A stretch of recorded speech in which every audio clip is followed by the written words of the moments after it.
Good evening, everybody, and welcome. Hi. My name's Rita Marie Cimini, and I'm the president of Studio Montclair. And I'm not going to speak for long. I just want to welcome you all, and I want to thank Mary Z for having us. And I want to thank our wonderful panelists. I'm so excited about this tonight. I can't believe it. And I just want to welcome the Studio Montclair members and those of you who are not members, but are going to be members right after this, right? I just want to mention, this is what we're about, helping artists develop their professional skills. This is exactly what Studio Montclair is about. And we do wonderful things. We do up to 7 exhibits a year, and our big one is at Algira in June, right? It's June? That's our big invitational that we get people from all over the world who apply to that one. But you know, we have the other exhibits ongoing during the year, and they're all curated or juried. They're very good exhibits. We're setting the bar high, and we're helping our artists develop the professional skills they need to succeed. And we have lots of exciting things happening. You know, this is our 20th year anniversary. And for these past 20 years, we've been a members-only group. Our budget's been very low. And the board decided last year that we wanted to try to get a place of our own. We want to have our own gallery with an office so that people can come to panel discussions like this in our own place, so that we can have exhibits that we don't have to be worried about. You know, is there any nudity? Is there any political content? Is there any religious content? And where we can display sculpture, because we know now we have a challenge to try to display sculpture. So we're not doing a service to some of our artists. So we're really working for that, and part of that means we have to raise our budgets. That means we have to raise money, and we're working on that. And if you come to the annual meeting in June, which we have at the library, we'll have some more information for you by then. So I don't want to delay anymore, because you're not here to listen to me. You're here to listen to these people, and we're so excited. Thank you. Oh, and I forgot to thank Gina and the Programs and Exhibitions Committee that put this on. And if you are a member and you're not volunteering for anything, see us afterwards, because that committee especially needs some volunteers. So I've said enough. Katie? Hi, my name is Katie Dempsey, and I want to thank you so much for inviting me to moderate tonight. We have a wonderful group of panelists, so I'm not going to take any time to talk too much about myself, although I could. Once again, it's great to be in an environment where artists are supporting each other, where communities are coming together to really help educate us in what's out there, what's available, to help us all be sustainable artists in our own right. And also, it's always great when people come together for a positive cause. In this case, to promote yourself as an artist, which helps make our communities better, our lives more interesting, and just life better in general. So, that being said, I'm just going to do a brief introduction of the artists, and then I'm going to let them talk a little bit about themselves, because people probably know a little more about themselves than I do. So, I'd like to start with Yvonne Davis. And you probably know her if you're from New Jersey. She's been around for a while. We see her at all the great openings that she has at her gallery.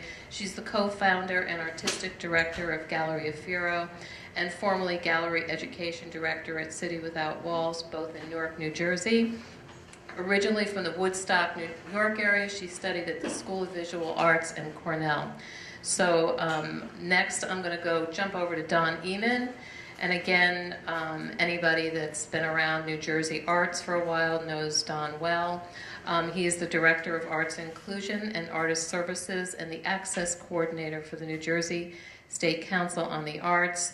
Don was the general manager of the War Memorial Theater in Trenton and the director of the theater program at Arcadia University. He does a lot in this state for artists. He also runs the public art program here in New Jersey. So we'll let him talk a little bit about that when he introduces himself. And Calliope Nicholas is the residency director at the Malay Colony for the Arts since 2005. Her work includes oversight of the residency program, including the application and jury process, the colony buildings and grounds, and all the details regarding visiting residents. So we'll have a lot to ask Calliope, I'm sure. So I'm just going to let everybody take a few minutes and talk a little bit about what they do before we get started with the general questions. So here you go, Yvonne. Hi. I didn't prepare anything formal, so I'm just going to talk a little bit about the Galleria Faro residency program and sort of what makes it unique and different from other residency programs. Galleria Faro has been in Newark on Market Street since 2006, and we're an artist-founded alternative space. And what that means is that we're very artist-centered, similar to Studio Montclair. We're really into providing resources and services for artists. So in that spirit, our residency program is more than just a studio space. We tend to spend a lot of time and effort on helping artists realize their projects and their ideas. So our residency program is a 6-month program. There is a fee associated with it, so you do have to pay to be in the program. You apply, you submit a portfolio, we interview candidates, and then we develop extensive relationships with the artists in our program. For the past couple of years, we have carried over several of our artists, so some of our artists have been in residence for multiple rotations so that they could realize extensive projects. The kinds of resources that we share, in addition to trying to help artists find other opportunities outside of Galleria Faro, we also will assist them with just the physical aspects of a project. So if an artist is a painter but has an idea for a 3-dimensional project and has never touched a power tool, we'll figure that out with them. We'll give them safety lessons, and I often find myself loaning out my chop saw.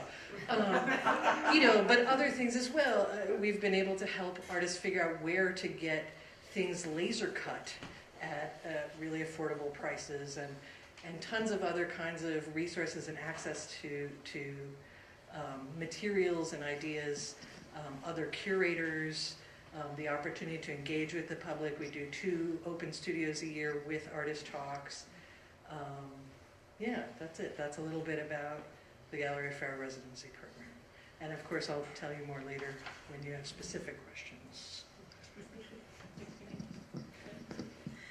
Hi, I've been with Malay Colony since 2005, as was just introduced in the introduction. Malay Colony's been around since 1973. That's when it was established. And it is based in a beautiful area on the edge of the Berkshires in Austerlitz, New York. We've had thousands of artists and writers and composers come through from all over the world. And basically we have a jury process that's anonymous, so that anyone who applies is based solely on their artist statement and their work samples, which means that we're able to take an emerging artist as well as established. And it is a retreat, so we're not like with yours that we have hands-on experience. This is basically a place for the artists and the writers and the composers to come in and to be able to do their work with very little interruptions. And that's an amazing thing to have, actually, to have this time and space to be able to do what you would like. Again, without cell phone interruptions. We don't encourage people going on the computers unless they need to, of course. But we really try to make this kind of retreat that's just very soothing to the soul. It really creates, I've noticed over the years, that people go through paradigm shifts when they come in. So they come in for anywhere between 2 week, we have 2-week sessions as well as 3.5-week sessions. And our applications are now up to 1,400 that we get a year. for about 65 spots. So it's really interesting to watch the process, to see the jurors go through the very hard decisions that they have to make. And I sit in with all the juries. So with the visual arts jury, we receive probably a little over 300, probably around 600 applications altogether that we go through twice a year. So that's about 3,000 images, no, 6,000 images that we go through. So it is an interesting process to see which ones make it through and others that don't quite come up to what the jurors would like to see. And of course, as we go through, I'll explain more about the process and what would look great within the artist statement and the work samples, that sort of thing. So I'm Don from the State Arts Council. People call me Drama Don, and that's because I've made a life in the theater for about 45 years. But since 2001, I've been at the State Arts Council, where I'm currently the director of the Public Art Program, Artist Services, and the ADA Coordinator, which is the Americans with Disabilities Act. And I help make sure that the 700 cultural organizations in the state of New Jersey that receive funding from the State Arts Council comply with the federal guidelines for the Americans with Disabilities Act. All of the funding from the State Arts Council comes from the New Jersey Hotel Motel tax, starting in 2003. And in 2008, our budget, like many budgets, was cut by 40%. And that means that the 700 cultural organizations in the state that we help support saw a 40% decrease in our funding to them. We are hoping that in the near future, as the economy improves, that our funding from the state legislature will improve as well, so that we can give more money to arts organizations who support you, the artists. So I just want to quickly say something about the handouts I brought, which were on the back table, on our programs and services, and also for our public art program. We use the website Cafe, call for entry, to advertise all of our public art commissions. It's free to apply. All of our programs are free to apply to. Very quickly, we have the Individual Artist Fellowship Awards that artists can apply for in 12 different artistic disciplines. We offer 4 each year on a rotating basis. A couple weeks ago, we gave out $194,000 to 21 New Jersey artists in choreography, poetry, music composition, and sculpture. This May, we'll have 4 more categories that New Jersey artists can apply in. We also have showcases. So if you receive a fellowship, you not only get the notoriety and the money, but we present your work in a public forum. So this year we're doing writers, and we're working with Writers Theater of New Jersey out of Madison. John Petrowski has lined up approximately 20 different locations to present poets, prose writers, and playwrights with script in hand readings. Next year, we'll be presenting all of the fellows who receive awards in choreography. And the year after that, we'll be working with Rowan University Art Gallery, and they'll be presenting the showcase for all of the artists in visual arts from the past 3 years. So the Public Arts Inclusion Program, which we use CAFE for, started in 1978, and I help state agencies that are building state buildings with state dollars to find artists from around the country, but mostly from New Jersey, to be commissioned to provide public art that's incorporated into the fabric of the building. So we're not talking posters on walls, but we're talking terrazzo floors, stained glass windows, murals that are painted or mosaic tile, sculpture, things like that that are part of the fabric of the building. And these commissions can run anywhere from, say, $35,000 or $40,000 up to $250,000 or $300,000, depending on the project. Right now, we're doing about 5 or 6 projects with Rutgers University, Rowan University, Stockton, the College of New Jersey, and with New Jersey Transit, which is also a state agency. We're getting ready to do presentations for the Elizabeth train station next week in Newark. Coming up, we'll be doing the Linwood station on the Northeast Corridor and several others.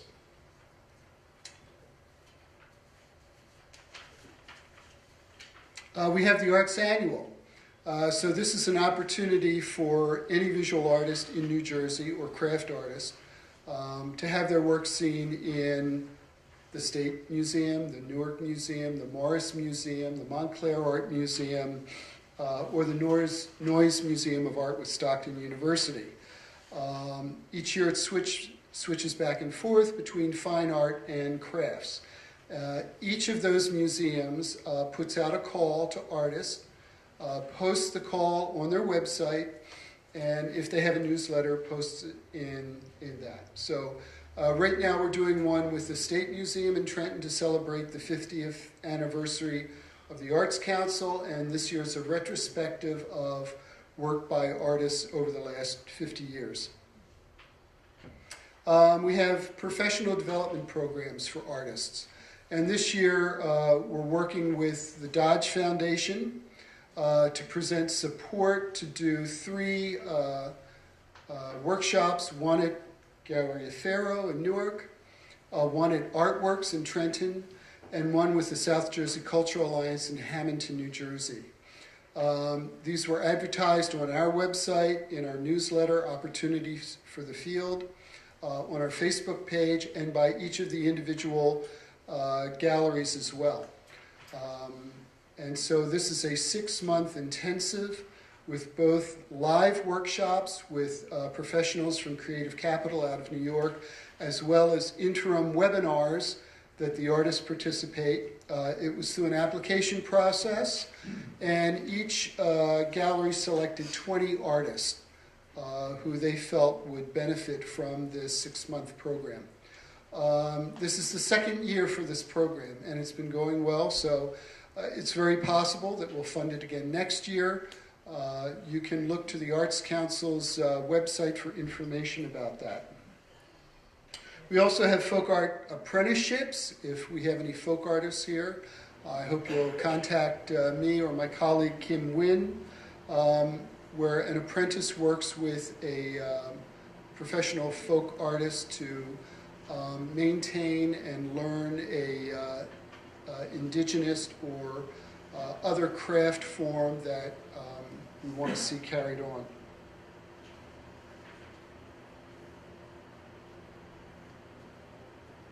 Okay, I'm going to stop there and pass it back to Katie and take your questions later.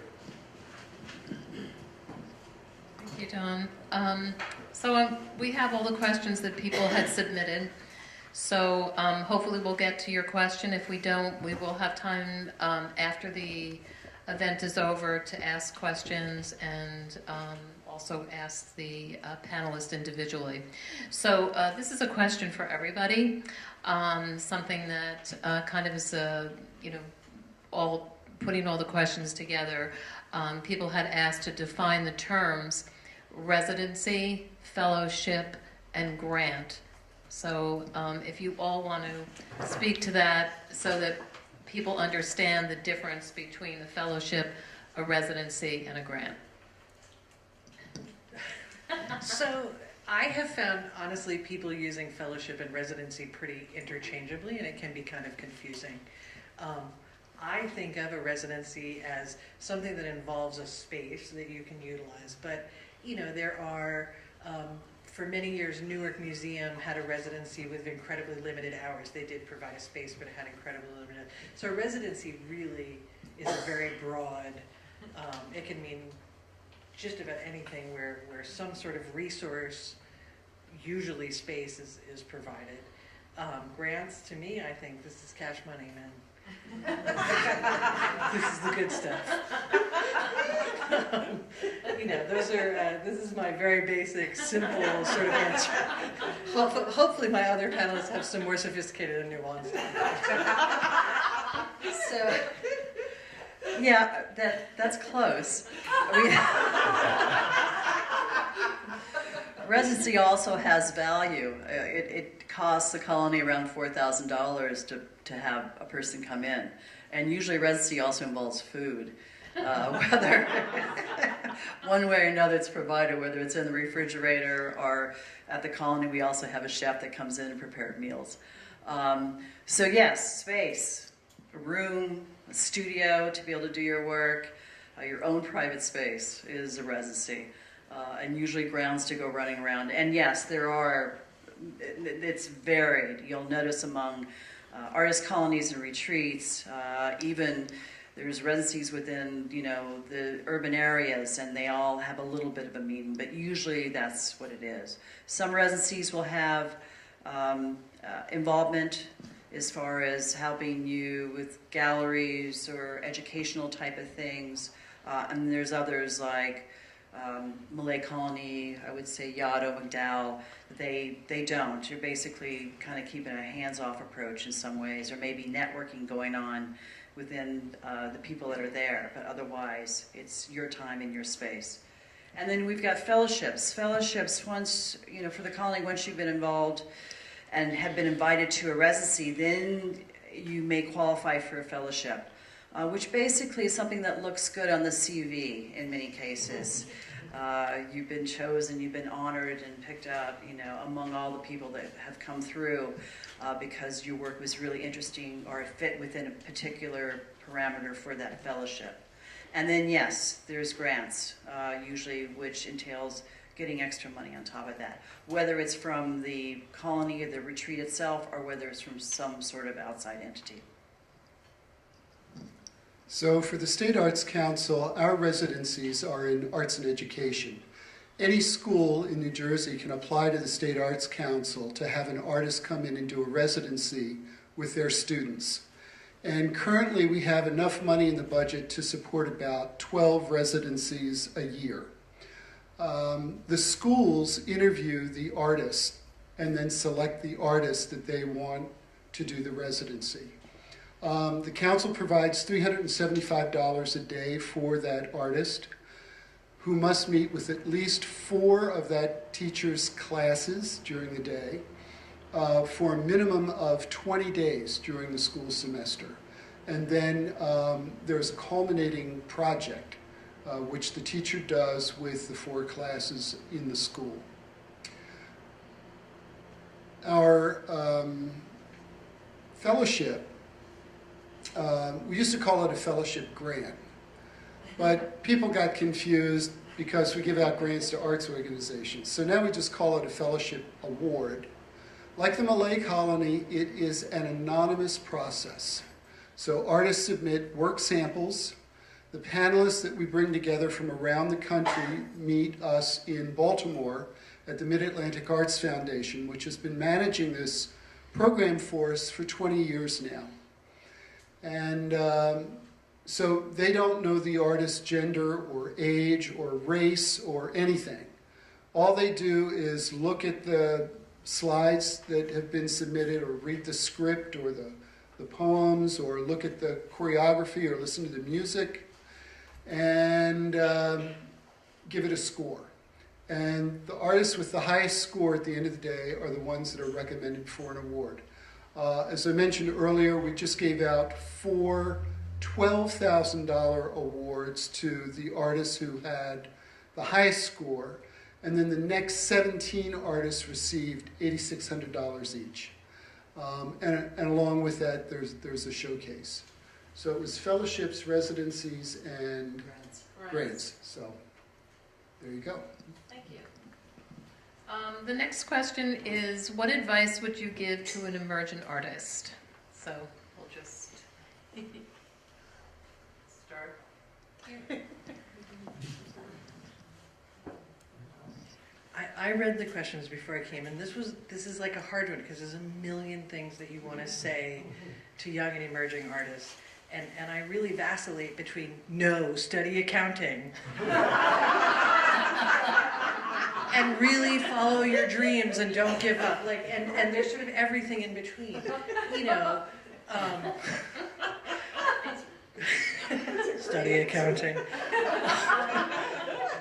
I would say that to emerging artists, you should think of art as a profession and plan on behaving as a professional. And don't think that being an artist is going to mean some fabulous exotic bohemian lifestyle where you can sleep all day and do whatever you want. View it as a profession and behave as a professional. Good. Good. Yeah, that's again a really broad question. I don't know. I would say persevere. I mean, keep at it. It's your love. It's what you want to do. It's a decision you made. We've had, it's for the jury processes, it may come up later on, but within our jury, again, our jury process is anonymous, and we keep changing our jurors because we want that, because everybody has their own opinion about, you know, what's the best art, and art keeps changing all the time. In fact, it's really interesting to see what's changed from when I was first there in 2005 as far as what was kind of the trend and what is going on now. And one of the things we do within the jurors is we have alumni come in. We make sure we always have a few alumni.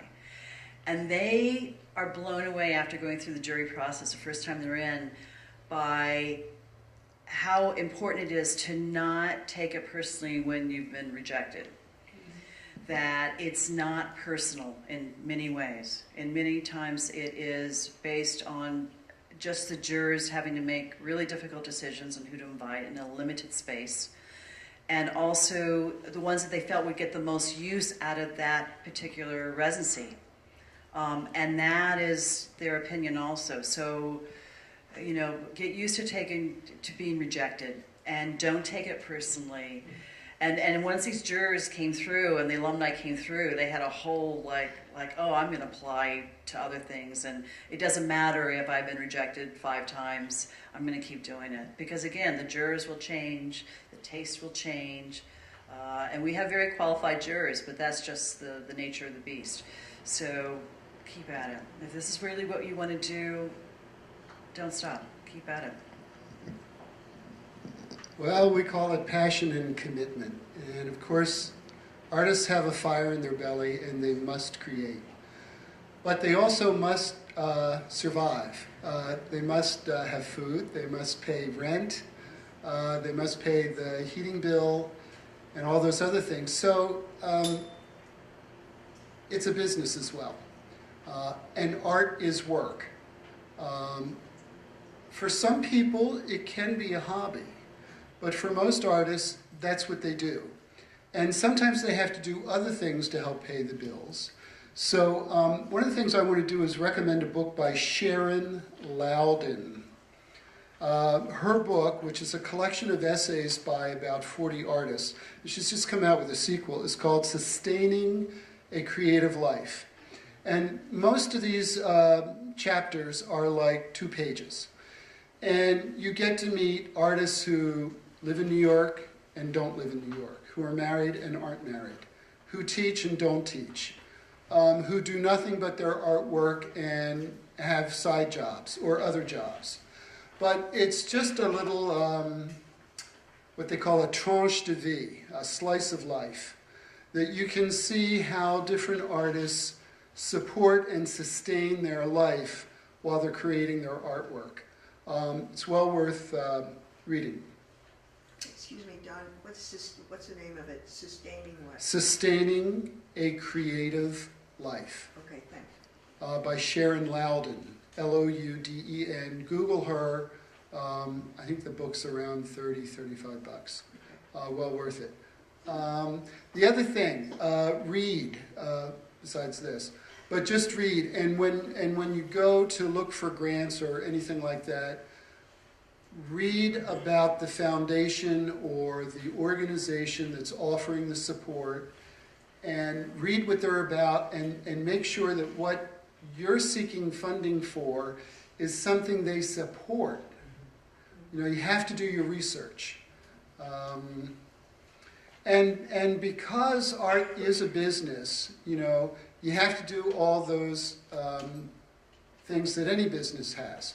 You have to set up a separate bank account and keep separate track of your records and everything like that, so that when you file your income tax the next year, and you have to put in all those deductions, because you may not be making a whole lot of money the first couple of years. So most of you know this, but for those who are just starting out, those are just some of the things you have to do. And you have to use social media, because that's what everybody does now. So anyway, more to follow. Thank you. The next question is about addressing age. Many attendees had asked about age in reference to being selected for opportunities. And are there age restrictions or requirements to receive grants, fellowships, or residencies? You know, I think this is a good question to ask, because I think sometimes we think of fellowships and residencies for younger artists. So I just want to ask you to respond to that in some way, and also what your experience has been with older artists and how they fall in the process. So again, I thought this was a really exciting question, because we have found at Galleria Faro having age diversity in our program benefits everyone in the program so immensely. And so we've often been very proud of it. I think our youngest resident was 19. Our oldest resident was in her 70s. But we often have a great mix of very young. I think right now our youngest is 25 and our oldest is in her late 60s. So we try really hard to have all kinds of diversity in our program, including age diversity. I don't know if all programs are like that. I hope that many of them are. But it's definitely something that benefits the whole artistic community to be extremely diverse in many different ways, including age diversity, you know, media diversity, obviously all the other diversities, religion, ethnicity, orientation, et cetera, et cetera, et cetera, et cetera, et cetera, et cetera. But age diversity is really important. The older people have so much to teach. The younger people have so much to teach. It's just something we believe in. I hope other programs do too. I believe they do. Yes, and actually, question has come up as a area of concern. I've gotten emails from people worried because in the application we asked your age, and it's an option. You don't have to put it in if you want to. But I actually like it when they do, because of exactly that. Once the jurors have decided who to invite, it's up to me to put together the whole season. And the group, we have usually a group of 6 to 7 residents that come in at a time. And I notice when I've had issues is when there's been no diversity.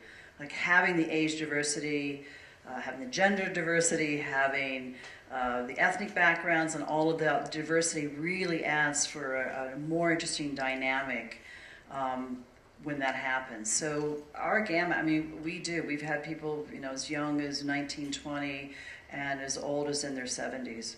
And you can look, you know, last year we had quite a few older people coming in, and they all enjoy each other. So I think that's really important. It does create a better dynamic when that's done versus not having that. Well, as a 65-year-old artist, I think established artists have a lot to offer to mid-career and artists who are just starting out. We learn from one another. That's what artists do. We learn new things all the time, and then we use that to express ourselves and our views of the world. So now our fellowship program, because it's anonymous, it doesn't matter what stage in your career you're at for getting an award. I do want to say that we work with the National Center for Creative Aging. We're participating in their Communities of Practice program. We have a page on their website. We support the Senior Art Show every year, which has been going on for 50 years now. Artists who are over 55 years of age can participate. Each county has a local art show, and then the winners in each of the 20-some categories, disciplines, send their work to the statewide show, which for the last 5 or 6 years now has been in Hightstown, at Meadow Lakes Senior Living Facility. We're working with Mercer County Cultural and Heritage, which gets in touch with the other 20 counties in the state and encourages them to send the winners from their county show to the state show. And I have to say that with the help of Katie Dempsey, Morris County, which did not participate for a few years, joined the show again this year, and so all 21 counties were represented in the Senior Art Show this year, which is a great opportunity. Again, contact your county Office on Aging for the types of programs that they have at senior community centers in your county. It's just another opportunity for artists to participate in that program. Thank you. So the next question is, can you talk about different types and lengths of residencies, and how does the Afaro Gallery differ from the Malay Colony? So we touched on this a little bit earlier. A Gallery Afaro residency is a minimum of 6 months, and it's really about like making deep connections. Unfortunately, no one is going to cook for you, but we do have a chop saw. There's a huge range of different kinds of residencies, right? Like there are artist residency month-long trips to Italy that can cost $5,000, right? But it's called a residency because there's a studio involved. And then there's like, you know, a few hours at the Newark Museum each day, and sort of everything in between. So really, Gallery Afaro tried, when we were first conceiving of what the structure of the program would be, we really tried to conceive a program that would allow an artist to realize a project. And so we settled on 6 months. Like I said, we have extended some residencies, so we've had some people in residency for multiple years. But the Gallery of Our residency is really about sort of resources and how we can help realize artist projects. So, you know, we also really try to maintain a relationship with the, right now we're almost at a little over 60 alumni from our program. We try to maintain those relationships for years afterwards. So we're still in contact with our earliest residents, working with them on exhibitions, projects, logistics, you know, still writing letters of recommendation for other programs. Gallery Fair is also a really great jumping off point for other things. So I've been writing letters to Haystack for one of our residents who's, you know, so it's good to, it's a good place to help sort of start to penetrate other places as well. And we're in a different direction. So Malay Colony is kind of close to a mountaintop, surrounded by thousands of acres of protected land. And April through November, we invite 6 to 7 people to come stay. So when you go through the application process, if you get that email that says, congratulations, you've been accepted, you don't pay for anything. The only thing you pay for is travel costs to and from the colony, and maybe any incidentals when you go into town. Otherwise, you get your room, you get your studio, you get a chef who does shopping for you as well as cook your meals. And it's unbelievable how much space that opens up for you to have someone doing that. It blows me away. I get so jealous. So and you were there to create whatever you want to create. We are not involved. I'm always there to make sure things are running smoothly and everyone's happy. But that's your time to spend however you would like. And the residencies run 3.5 weeks, as I mentioned before, and we have a couple of half sessions, 12 to 14-day sessions, a couple times a year there as well. I hope you brought some applications. Online. So I mentioned briefly the residency, the Arts and Education residency program that the council has. So if you have any questions about that, you can contact me directly. Are there any teaching artists here in the room tonight? Okay, yeah. Also, you'll want to talk to our Director of Education, Danielle Bursk. But if you call me, I'll just transfer you to her. Danielle runs the Arts and Education residency program and also our Poetry Out Loud program through the NEA. Sure. I just also want to add that Gallery Fair has an open call currently for our residency program. So if you go online, you can apply there. Great. Next question is, how is an artist selected to be a residency recipient? I know that's a broad question. So there's extreme merits to the blind process, which we seriously considered at Gallery Fair. And what we found was we weren't getting really good matches to what our program is. The applicant's expectation often wasn't a great alignment with what our program is. So for example, we have an open floor plan.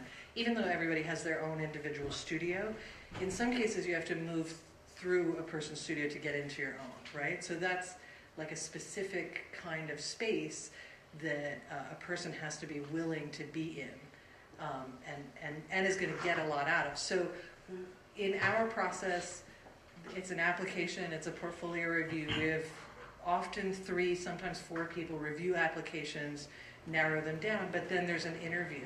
And we walk the applicants through the building to make sure that their expectation is in alignment with what they're going to receive and to make sure it's a really good match. You know, there's a lot of trust involved in being a resident at Gallery Fair. You're a key holder, you have 24/7 access. You know, you walk through our main gallery to get to the studios and other resources and facilities. So there's an intense sort of relationship building before, you know, we can accept someone into the program. Again, this is very specific to our program. Outside of our program, I really think the blind process is a much better one, depending on, you know, making sure your expectations are in alignment with what you're getting. You know. And I mean, that makes complete sense that that's how you would do it. Absolutely. For us, having this anonymous process is really important because it allows emerging as well as mid-career, career people to, it kind of levels the playing field. And it's very important. So when people send in the application, you're asked, you know, contact information, all of this, and then you're asked to submit your work samples as well as your artist statement. And it's the artist statement that kind of gives the jurors an idea of why you want to come to Malay Colony. So that's really important that you write a clear artist statement. We may get into that a little bit more later, but it's just based on those 2 pieces. And the jurors will decide, would this person be a good fit? Do they seem like they have, you know, would it be really interesting? Are they kind of at a point with their work that having, you know, this month to be able to really immerse themselves into their work and not having any interruptions, would that make some big shifts? And that comes up a lot of times when they're going through the process. I have a feeling this person's like on the edge of something and they just need a little bit of a time and space to be able to push them to the other side. So again, that's part of it. And I think, I mean, residencies really divide. I know McDowell, I don't think it's anonymous. So they've got their own politics involved with that. But I have found that it's really been a great way to do it, and I was really happy to hear that you're involved with that as far as the knowledge process. So for the Arts and Education Residency, although the council provides the funding for the teacher, it's the school that selects the teacher to do the residency. So if you're an artist or a teaching artist and you want to do an in-school residency, you need to encourage your school to apply for the funding.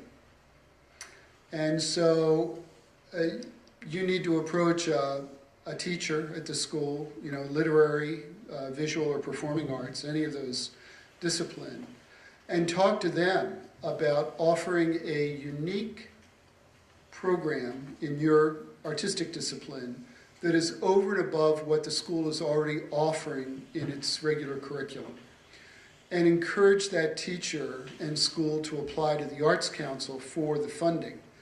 And then when it comes to that part in the process where they interview the artist, they're going to interview you and select you to do the residency. So it seems counterintuitive, but that's the way it works for our particular program. Thank you. The next question is, how do you find the grant, fellowship, or residency that is best suited for you? Research. Yeah, you just can't replace research.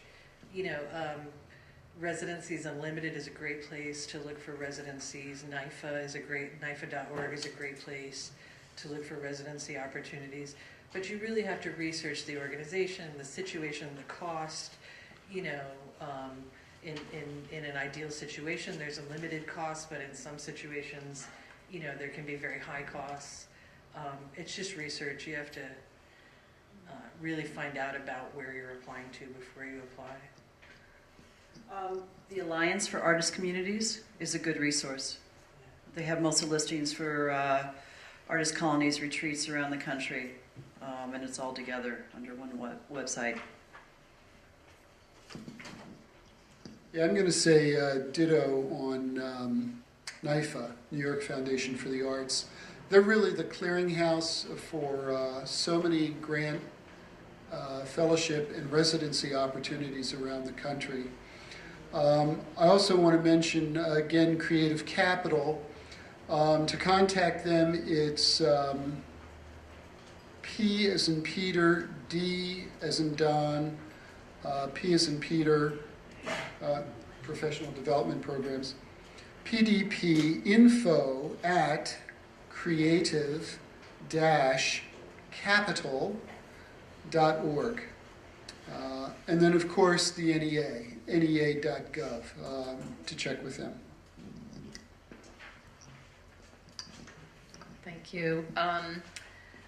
The next question is, when applying for a residency fellowship of some kind, is it better to apply in an area that you have much experience or in an area that you have significantly less experience but want to gain more experience in? So this is a question of research too. So in some organizations, let's say a painting-specific residency where painting, being a revered painter is the ultimate sort of application, you want to walk in with some experience. In other places like Women's Studio Workshop or Newark Print Shop, they're looking for people who, there's a teaching-based component to the residency. So this is also a question of research. You want to look at who has won residencies in the past. If there's any, in looking at the alumni, if there's any sort of sense that maybe they're into experimenting as an organization, you can go in and say, well, I really want to learn this skill. But that's an answer for research. Yes, we're not a teaching, Lake Colony and a lot of colonies are not a teaching-based entity. So you want to submit your strongest work. And that's what you want to do. You want to admit your very strongest work, what you think is going to look the best. So, and I have to say also when applying, we get applications, online for the most part, And we have changed from, when I first was there in 2005, from getting slides to now having everything going through the projector. And the work can get washed out, and I really feel bad sometimes for some of the painters especially. The colors get washed out, that sort of thing. So it's really important when you're submitting work that they're good photographs, that you've checked it, and maybe if you can run it through a projector and make sure the colors are really saturated and everything is set up as well as possible. That also makes for a very strong application.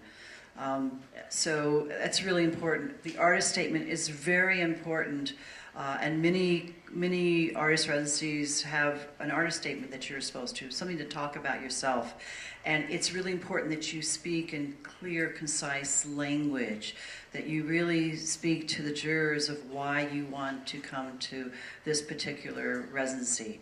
So, you know, if you have, and if writing is not your forte, then have a writer friend kind of take a look at it and edit it. And so, you know, these type of things would really help. But again, you're competing against a lot of other applications, so make it really strong. Yeah, most of the programs are looking for artists that are strong in their particular discipline. Although the Wheaton Art Center in Millville, New Jersey has a program for artists in glass blowing and glass making, and it's for artists who are not glass makers.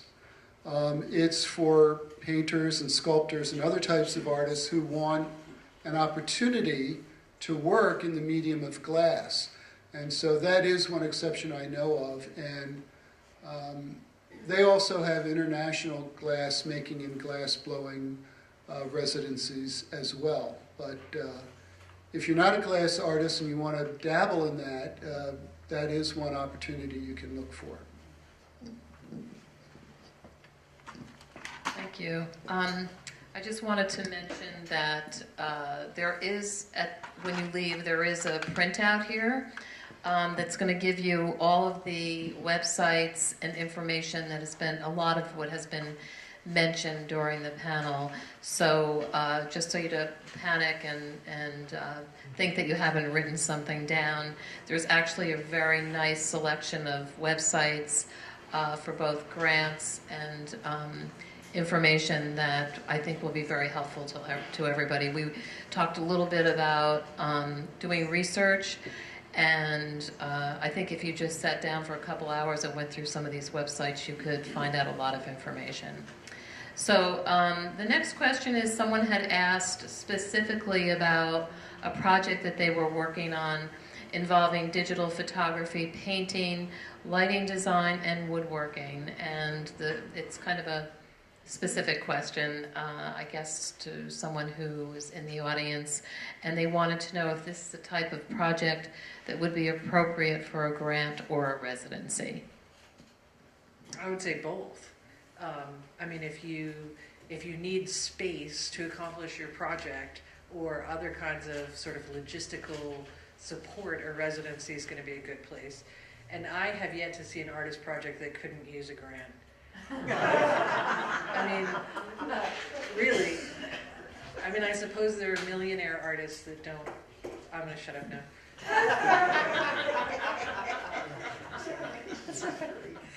Yeah, it's definitely, of course, for residency, as long as the studio space is appropriate for whatever work that you're doing. I mean, certainly.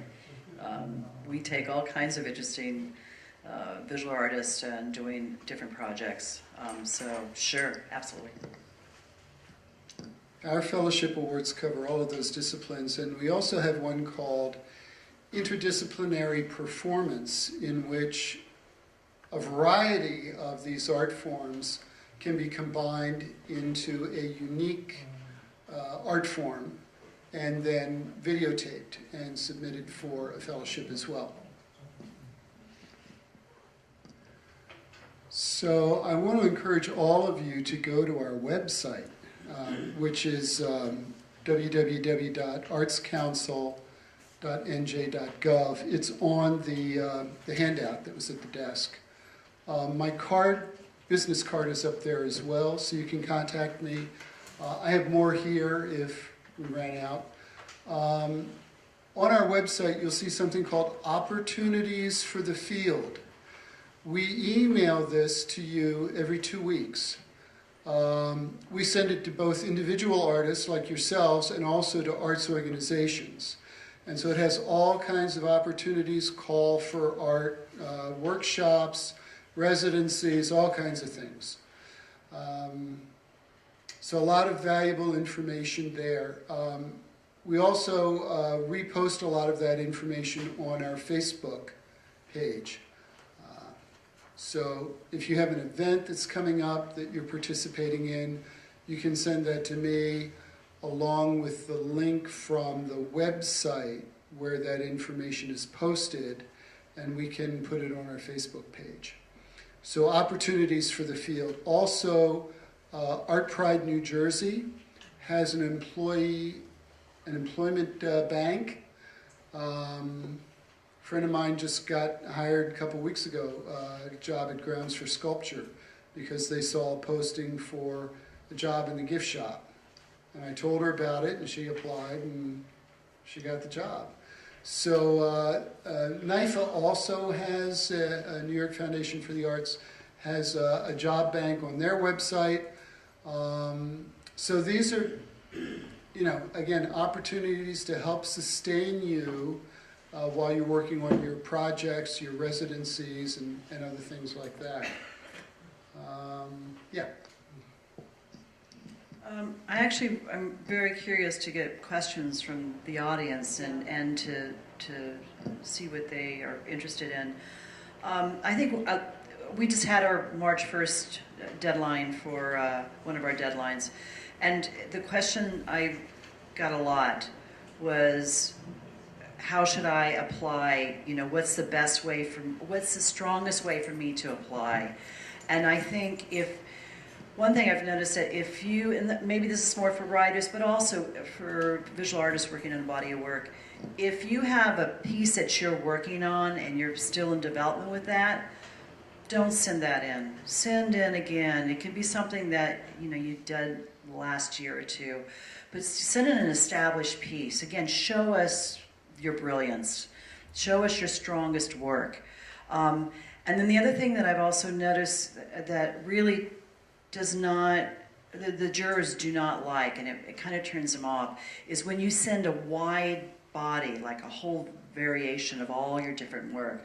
You've got some paintings, you've got some photographs, you've got some sculpture.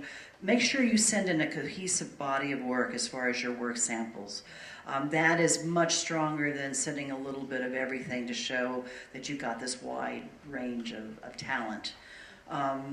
And then, again, I can't emphasize how important it is to send a clear artist statement. It can be simple.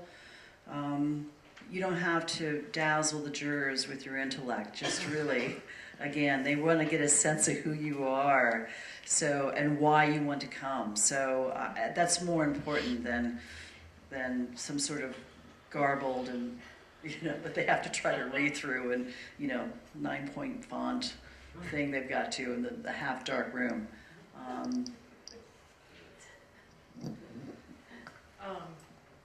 The one thing that I think every single Gallery Fair residency application, the one thing that they've all had in common, I'm guessing almost every single one of them, has had in common is that somewhere in the application, the applicant states a desire for a sense of community.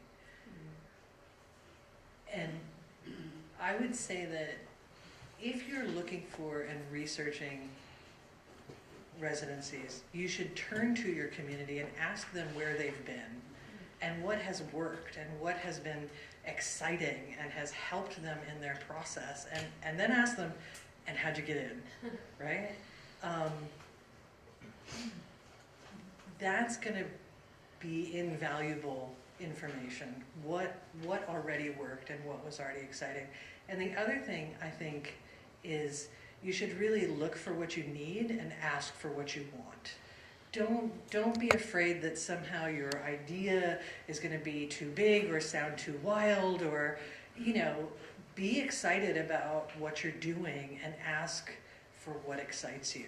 You know, because excitement is contagious, and the people reading your application, they'll feel it, you know, and then they'll want to support that.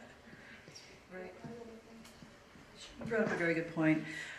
When you're doing research, check and see what kind of residency would work and would make you excited. Is it a large community of people like at McDowell? Or is it a smaller community like at Malay Colony? And people, you will know your personality if that's going to work for you or not. I've heard people come into the colony that have had, like they were the only one at this little residency or at some place, and it just didn't work for them because they were missing that community. Other people, you know, that have been at Malay Colony loved being at McDowell because it was such a huge group of people coming in and out. So again, that's really important that you are aware of what you would thrive most in. Thank you. So, you know, we tried to touch upon pretty much everybody's questions. And just in case we didn't, I'd like to open up to have the audience ask the panelists questions. So if you would like to stand up, because we only have one microphone. So, and I don't think the cord's that long, so I don't want to trip anybody or cause any accidents. So if anybody, does anybody have a question they'd like to ask? There's a gentleman way in the back, so maybe you would like to talk very loud. And would you like to direct it to a particular person? Yes, John. Here we go. The 50th anniversary exhibit that's going to be in Trenton that you've listed, what artists does that include? Oh, about 50 artists whose names I can't remember. The exhibit already opened 2 weeks ago, and so if you go to the website for the New Jersey State Museum, they will have all the artists listed who are in the show. All right, they're not connected with the grant program then? Yes, all of the artists in the show have either received a fellowship, have been in an arts annual exhibit, or have work that is owned by the museum. All right, I'll invite to speak to you later. Sure. Any other questions? I saw some people, yes, you want to stand up, please. Yeah, actually, it's another question for Don. Oh, Don, very popular tonight. MoMA in New York City has a teaching artist program, which is fantastic, because not only do they invite artists in that teach and offer professional development, but other theory classes, etc., but it's an opportunity for artists to teach to their own kind. When you talk about teaching artists in New Jersey, though, you're referring only to teaching artists that go into public schools for children, Correct. Public, private, or parochial schools in New So Jersey. you don't have any other teaching artist programs in New Jersey that are embedded in art institutions? Correct. Okay. Now, some arts institutions in New Jersey have those kinds of programs, but the one that the State Arts Council supports is for public, private, and parochial schools. I think I saw a couple other questions. Anybody? Yes, would you like to stand? Stand up, okay. I just wondered, is Yaddo not existent anymore? Yaddo was a big one when I was. Yeah, I didn't. They're out? I'm just, no, they're around. Absolutely. Okay. Yes. I didn't see it on the list. Oh, you didn't see it on the list? No, Yaddo's definitely there. Okay, Anyone else? add it to the list. Yes. Did you have particular? For any of the panelists, I was just curious your thoughts about work-life balance, about supporting artists who are parents, or anything where it doesn't necessarily fit within the sort of conventional box of residencies as we have known them in this country in the past 50 years.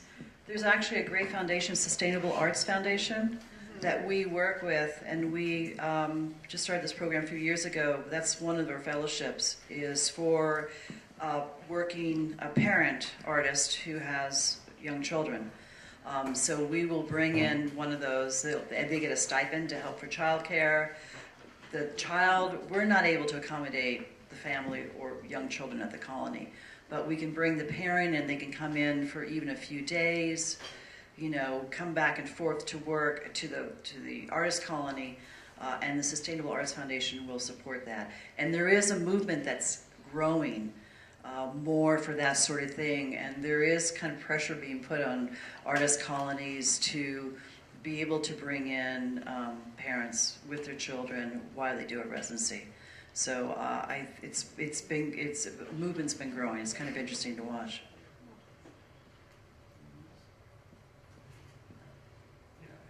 Anybody else? Yes. When you apply to residencies, some of them will pay for you completely, and some of them will ask you if you can contribute X amount. If you choose to say that you don't want to pay for anything, or you can't pay for anything, does that influence the decision about whether you'll be accepted or not? No, I mean, the jurors, again, go through the application, and the invitation's sent out before the administration really gets a chance to look. I don't look at the bios or at the needs base for that particular person. So I don't know, and I mean, that would be for a residency that is going to charge you money. We don't ask for money. But we, what's happening is, funding is being cut, and the pie is being cut into smaller pieces. So, all of the artist colonies are under a little bit of pressure as far as that goes. So, and when I was in Europe, I noticed that it was they don't get the kind of funding from the government, from places like New Jersey that help give them money for the overhead. So in Europe, you are asked to pay, which I thought was really interesting. It's not a huge amount of money, but people do pay to go to artist colonies. So I think it's just you have to research again and just see which ones would do that. But I don't think McDowell, Yaddo, certainly not Malay Colony. We don't ask for money. Any other questions that people have in the audience? Is there some burning question that has not been answered? I know there was one question that sort of had a reference to the future of funding and arts with the current situation, but I don't even know if we should go there. My personal feeling as the moderator is let's not. Or at least let's eat food first. So I think Don actually does have something to say. So let's hear it. Well, not about that question, but I do want to give a plug for our Individual Artist Fellowship Program. The new round of guidelines and applications will be available on our website starting May 15th. The deadline this year is Friday, July 14th. The categories being offered are crafts, playwriting, which includes screenplays, photography, and interdisciplinary performance, in which two or more artistic disciplines are combined in a performance setting for an audience.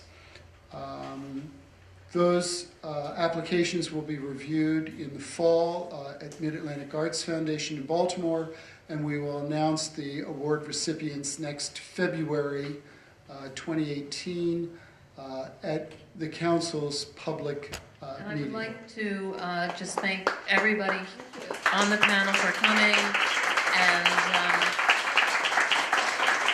thank you to everyone who attended. It was a great evening.